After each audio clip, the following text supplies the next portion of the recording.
perwakilan dari prodi sejarah dan sejarah peradaban Islam. Atau Bapak Yun Sewu yang berkemeja oranye bisa untuk maju ke atas panggung perwakilan wali santri dari BSA nih. OFPI. Silakan Bapak.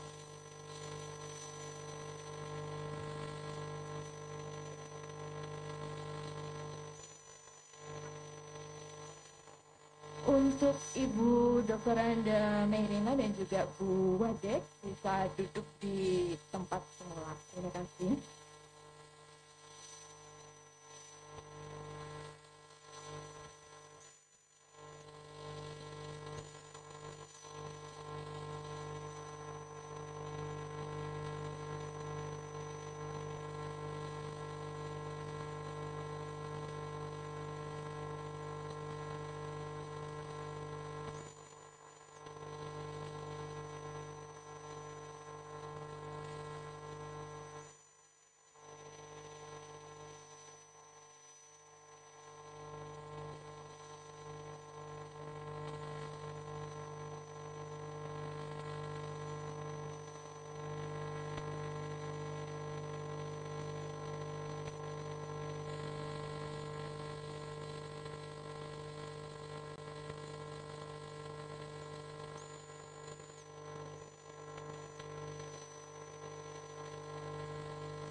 Terima kasih disampaikan.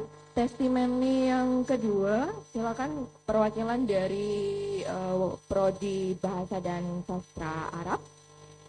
Dipersilakan untuk maju ke atas panggung. Atau dari Prodi Sastra Indonesia dulu, silakan Ibu. Yes.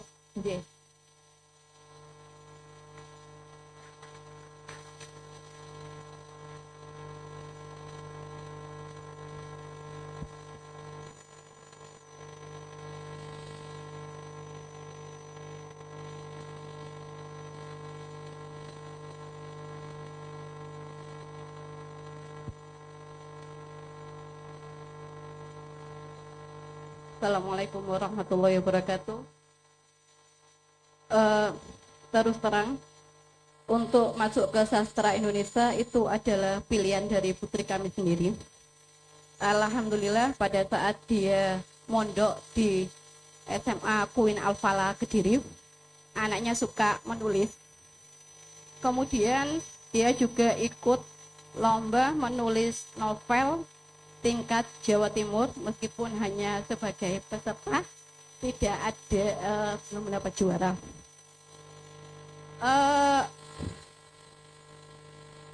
Terus pada awal-awal dia belajar, kebetulan kesukaan kita tidak sama. Saya suka matematika. Saya alumni matematika UNER, tetapi anak saya tidak suka sama sekali dengan matematika. Jadi itulah yang menjadi perbedaan kita sebenarnya. Anak saya tidak suka sama sekali dengan matematika. Alhamdulillah meskipun saya sekarang ibu rumah tangga, tapi masih punya beberapa murid privat. Jadi itulah yang menjadi alasan anak untuk masuk di sastra Indonesia, agar dia tetap melanjutkan minat dan bakatnya dalam menulis. Mungkin begitu dari saya, ya. Assalamualaikum warahmatullahi wabarakatuh.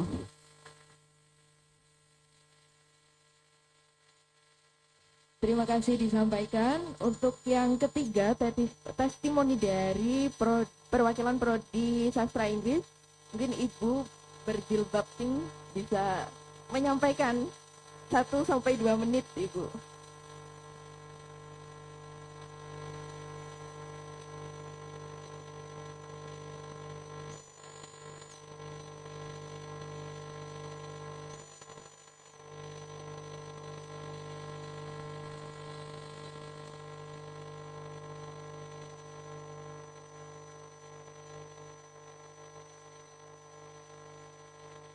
Assalamualaikum warahmatullahi wabarakatuh.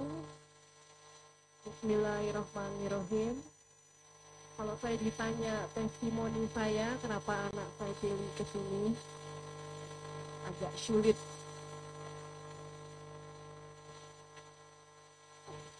Jadi gini, saya itu kepingin anak saya masuk universitas yang pakai jilbab.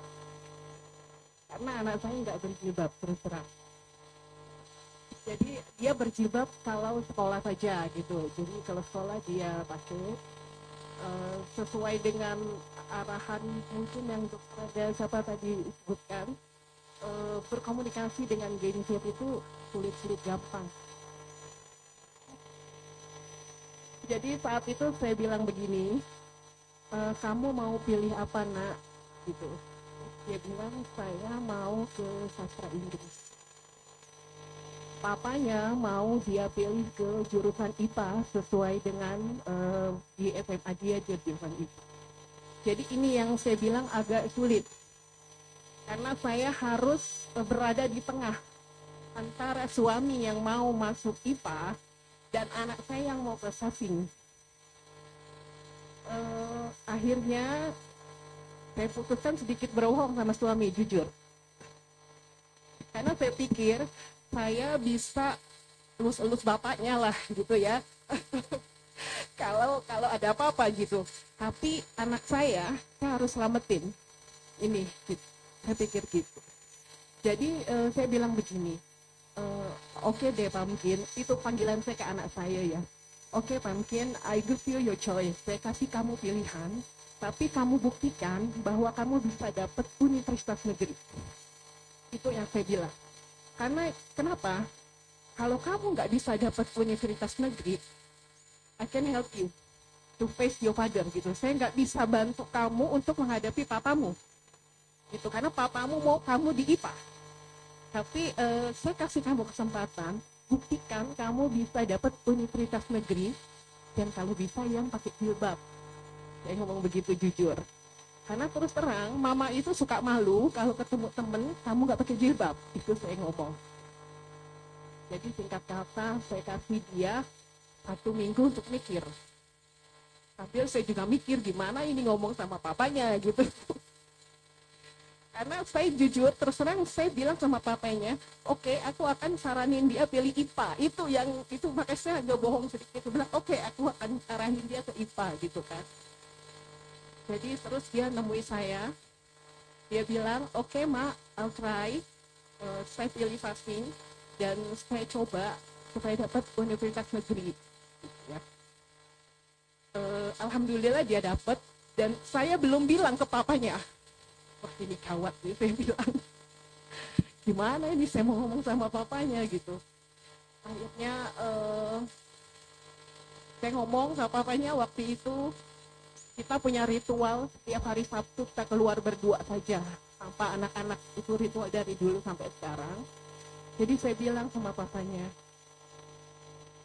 kita ini tua nanti cuma berdua, saya ngomong begitu ya.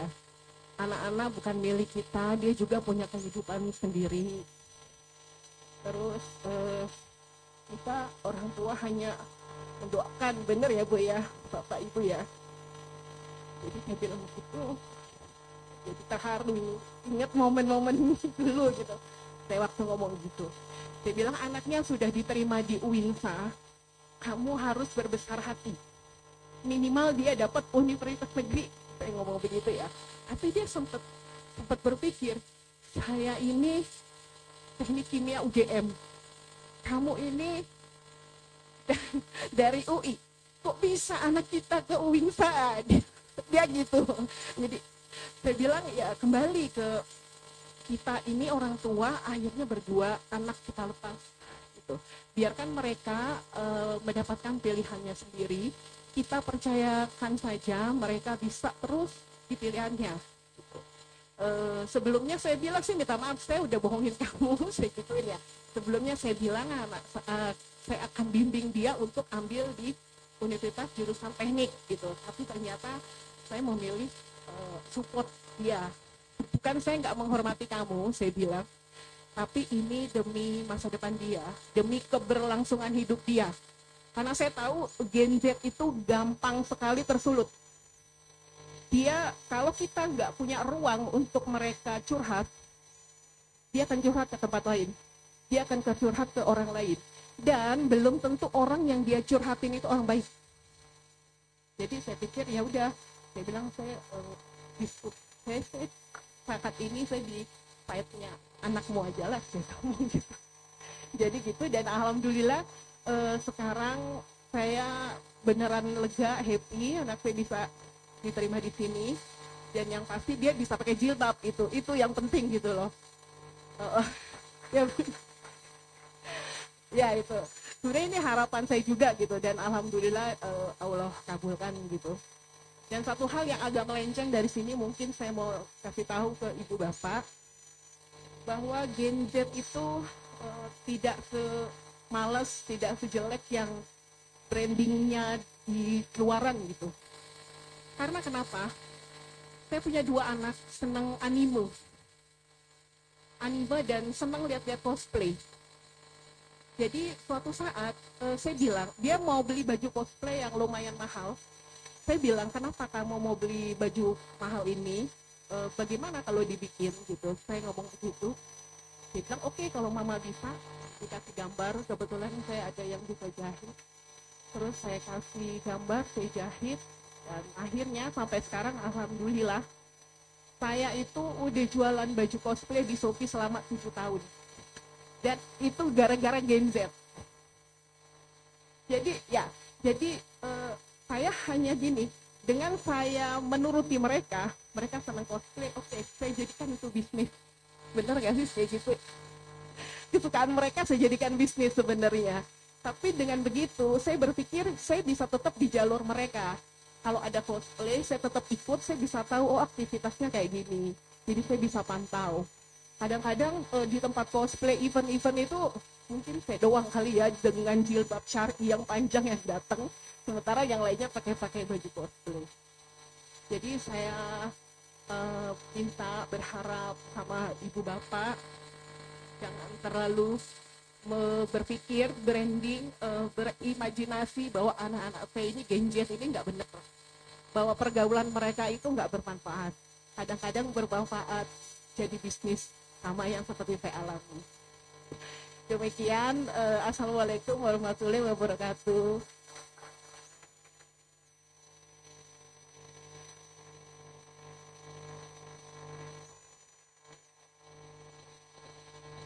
Testimoni yang juga tidak kalah luar biasanya ya. Nah, untuk yang terakhir, testimoni terakhir ini dari perwakilan Prodi Bahasa dan Sastra Arab kepada Bapak Abdul Holik, wali santri dari Mbak Nawah Husna Salsabila. Nah, di manakah Bapak Abdul Holik? Monggo bisa naik ke atas panggung.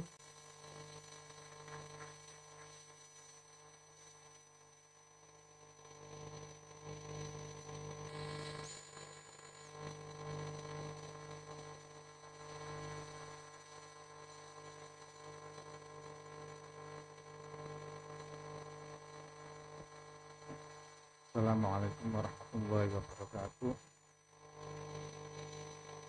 Yang saya hormati Bapak Ketua Dekan, Bapak Ibu Wakil Dekan, dan Bapak Ibu hadirin sekalian, rekan rekan. Saya sangat bersyukur sekali anak saya bisa.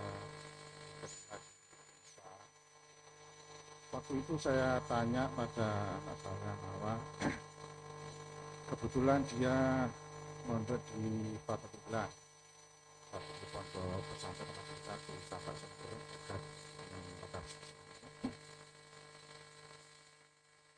Pondok Fatulillah ini kebetulan sistem pembelajarannya sama dengan di Gontor, atau dari Gontor karena pendirinya atau ustadz-ustadznya banyak yang lulusan dari Gontor. Jadi saya bertanya kepada anak saya, ternyata keinginannya itu nggak jauh beda dengan saya. Saya ingin anak saya mahir bahasa Arab. Anaknya juga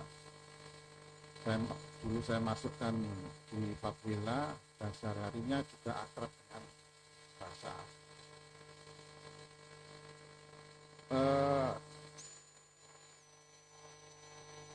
Suatu ketika anak saya, kenapa sih kita itu harus belajar bahasa Arab, ngerti bahasa Arab? Karena Islam agama kita adalah bahasa Arab, jadi kita harus paham, mengerti, sedikit atau banyak kita harus mengerti bahasa Arab.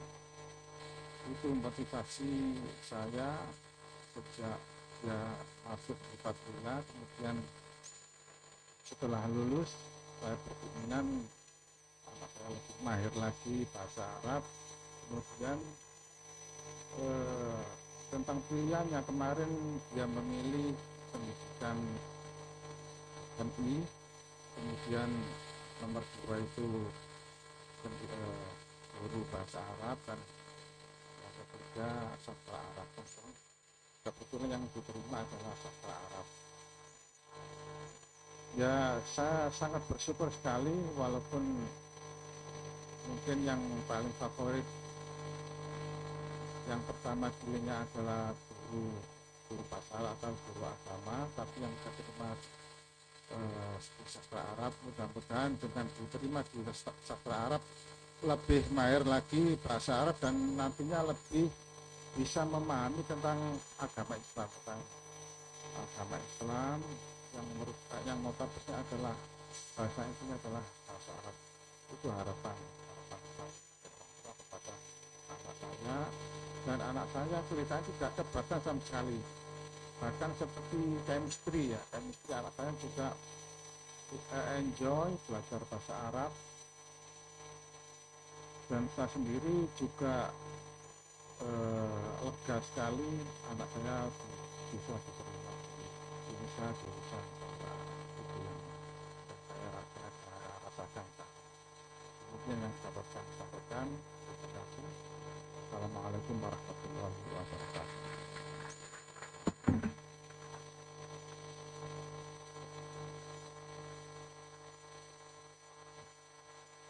Baik, hadirin yang kami hormati, sekali lagi kami ucapkan terima kasih sebanyak mungkin kepada para wali santri yang telah menyampaikan testimoni yang luar biasa.